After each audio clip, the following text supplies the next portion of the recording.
What is cooking? What is poppin'? It is your boy, Pad Chennington, and today we're gonna get ready for the summer. April is here, ladies and gents, and the weather is getting better. And you know, Pad baby, I'm dying for them barbecues. I'm ready to sizzle like a rotisserie chicken in the sun, throw a baseball around, maybe get a little crazy, bring the TV outside and set up like Mario Party 2, whip all my friends' asses and that. But listen, most of all, it's almost the best time of the year to dance to that sweet, sweet sound of future funk. Ladies and gents, grab some shorty shorts and a nice tank top because you and I will be diving headfirst into the world of Yung Bae and the vinyl release of his classic future funk banger, Bae 2. I hope you brought your sunscreen because today I want to dissect this album, dive into one of the many pieces that got Yung Bae to the place he is today, and also take your hand with me as we explore this limited edition tour exclusive vinyl I have right here of the album. We'll get into that later in the video as well as a bunch of other things, so watch the whole thing and please hit that like button and consider subscribing. It helps out the channel a ton. Anyways, without further ado, bon voyage, because it is time to set sail with Bae 2. To many of us in the community, we kind of know at this point what we're getting into when we listen to Yung Bae, especially with his earlier releases like Bae, the original one, Bae 2, and pretty much all of the Japanese disco edits. With an approach fixated on finding samples already beautifully crafted and groovy, really roomy and energetic drum mixing, and knowing when to put the track underwater, as I like to call it, with all of his filters and effects, Yung Bae and his formula is pretty simple, tried and true, but most importantly, effective and party igniting. Look, I can discuss music and make note of songs with stellar production value and depth all I want, but at the end of the day, the most important thing to me that makes me personally happy with music, especially future funk, is if I'm dancing or not. If I'm tapping my foot, bouncing my head, and going like, God damn, in my thoughts, it's good, and I'm cooking. That's fine with me. And that's the beauty of the genre I think a lot of us forget about, because in this day and age, with all the crazy good, incredibly produced music we've been hearing and we want to hear more of, and just insane instrumentals being put into some of this stuff, really the stuff that's coming out nowadays is like pretty wild. Remember, sometimes though, it's so fun to just bring it back to that simple future funk that we all complain about, that's super lazy, that its pure intention was just to make us dance, nothing less and nothing more. And I think Bae 2 does that, but I wouldn't necessarily call it lazy, because it does sound really well produced. The drums sound really good, but we'll get into that. So yeah, early Yung Bae is really just that. In a nutshell, it's a selection of infectious samples with some minimal and controlled tweaking, glazed over with some filters and dance-tastic drum selections that just further exaggerate and enhance the power, the groove, and just the feelings the original songs already had. I always refer to the original Bae as my guilty pleasure, right? It's this cheap bliss that emits from this album, and it's just gorgeous to me, and it's such a simple listen, and it makes it so good. It has so much charm, and it's raw, straight to the point, like just energy, and it's this track list that has like stutter chops every once in a while, but nothing crazier than that. It's pretty much just a simple touch-up of samples and molding them together to make them that much groovier. Which, yeah, might not be the most intensely produced project ever, but like I said with my feelings on future funk as a whole, I'm dancing, you're dancing, we're all dancing, so I really don't have a problem with it. I actually got a chance to talk to Yung Bae about the original Bae release and on, you know, anything about how he made it and whatnot, which he replied, nothing crazy as far as the origin goes. Made it in about 1 to 2 weeks just after I dropped out of university. It was right after I'd fully discovered future funk Vaporwave, and I was absolutely hooked.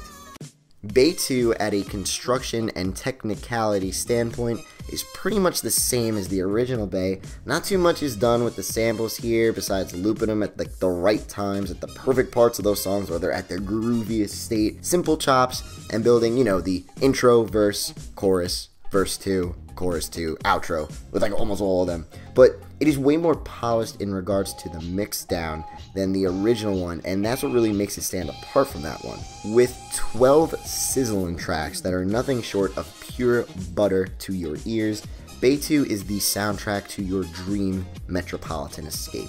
These songs that document the love story between you and that special someone exploring the city on a hot summer day with no worries in the world but to dance your way street to street, corner to corner, and hot dog stand to hot dog stand.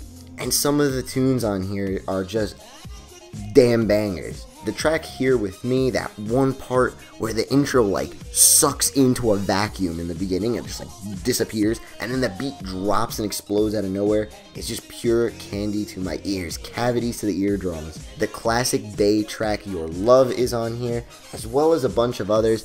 Don't Stop featuring the Flamingo Man himself is on here, as well as Party in Me and much more. The non-vinyl original album art of Bae 2, I'm gonna block this out just in case it's like too much for YouTube. I don't even know. Shows a very dressed lady. I don't know how she's not freezing to death, even if it is the summer. I don't know if she's laying on a blow-up raft. It seems like she's laying on a blow-up raft in the middle of the Hudson River. Do you know how cold that would be? Yung Bae always gotta have these over-the-top anime album covers, or Bae 2 here, or him like laying for a photo shoot in 1997. It's the type of music you slyly hit play on while shoving your phone in your pocket, so the person next to you on the bus won't question your taste. Of course, the person next to you on the bus probably doesn't know just how good Yung Bae's music is. So yeah, Bae 2, in a nutshell, simple future funk. I mean, I feel Bae can almost put out anything at this point, and people love it. I always end up loving it too. The dude just got an amazing grip on pumping the community up and how to get people excited for releases, which at the end of the day, it's the most important thing with the future funk genre, just having a good time and dancing, in my opinion. And he also has a really solid vision on how he wants to promote himself and pretty much run the entire future funk live scene. I mean, there's been more shows definitely this year than ever for future funk. Shout out to Essential, my boy's killing it over there. But let me tell you, a Yung Bae show, man, oh my god, Yung Bae shows, I've been to 3 of his shows now, and I swear, they're just getting better and better and better every single time. It's the closest any of us are ever gonna get to going to Studio 54, so you might as well go to a Yung Bae show.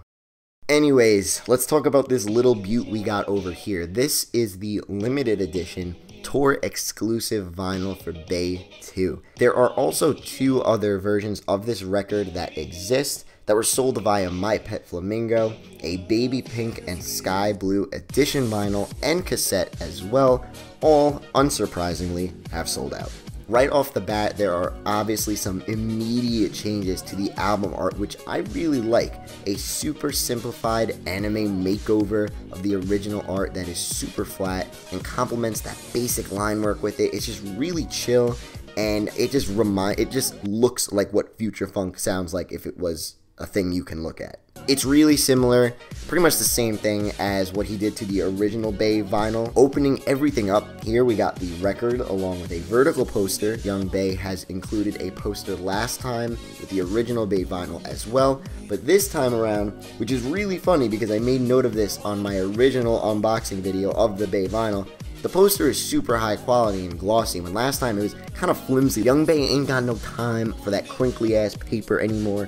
We got luxury paper this time around. And the vinyl color itself, this has got to be one of my favorite treatments in regards to a color I have seen so far this year on record. I love the look of this thing. It's really powerful. It's this like transparent, glowing brass looking record. It just looks like pure gold. It really brings to play the visions of the colors of like a late 1970s disco club with lights reflecting off of everyone's gold chains and jewelry. You feel this disco energy from it. Great choice on here with the color Bae. Also, peep the fresh long sleeve tee, fits great, and I love the little tour accent on the back. Sound wise, killer. Great job on the sound. Everything was translated excellently to vinyl, and I really didn't expect anything less than great for this one. The original Bae vinyl also sounds great, and if anything, I would have definitely had more worries with that album getting translated over to vinyl just because of its really raw nature already. Yeah, the original Bae just sounds like a sun-damaged boombox from the 80s. That's what Bae. This time around, it's like a lot more. Bae 2 is a more polished record, definitely. So it translated well into vinyl. With Bae 5 coming around the corner, and my man got a goddamn orchestra, live orchestra to record some music on this. Yung Bae is simply killing it, and I'm really proud of how he has established himself as a pretty much like the main dude running the genre. And I'm not putting anyone else down, but in regards to just someone who is really just doing everything he can to get bigger and bigger shows. Every Yung Bae show I've been to, every time it's a bigger crowd in a bigger venue. He's like opening for Zed, he's playing at Firefly, I think, or some shit. Like, he's doing really good. But listen, Yung Bae, listen to me. Don't sleep on Pad Chennington though, you son of a bitch, because I'm coming for you, baby. My live sets this summer, I'm gonna have people dancing on the goddamn ceiling. So, I don't know if you could beat that. Have you picked up any Yung Bae vinyl from Bae 1 to Bae 2 and the Future of Funk and Skyscraper Anonymous? He has a lot of shit out. Let me know in the comments below. Also, if you have any good Future Funk album recommendations for me or other people watching this video, let us all know in the comments as well. You can never ever get enough good music. Anyway, I'ma go lay back, take some sun in. It's like 75 degrees out today. Crazy, and I'm gonna soak in some Bae 2 grooves. I'm gonna keep it real, and I hope you guys keep it real. Everyone, much love. Your boy, Pad Chennington.